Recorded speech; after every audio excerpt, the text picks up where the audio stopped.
Hi guys, তোমরা আগে ভিডিওটা ভালোভাবে দেখো, তারপর আমরা কিছু ফানি কমেন্ট পড়বো।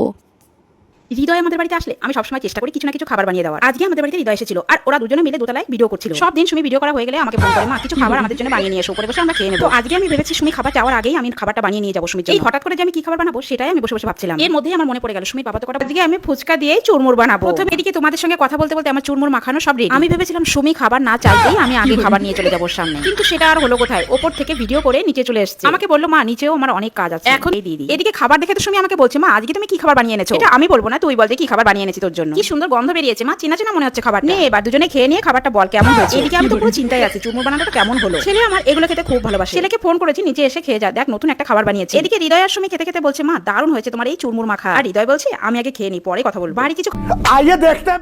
পিন্টু আসলে কি খাওয়াতেন কাকিমা?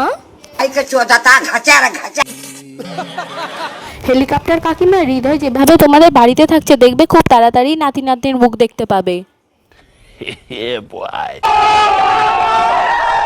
কাকিমা ভোদর ডারে একটু দুধ গরম কইরা দেন। যাই হোক, ওপরে তো করছিল না, আই মিন ভিডিও। प्यारी समझ गई।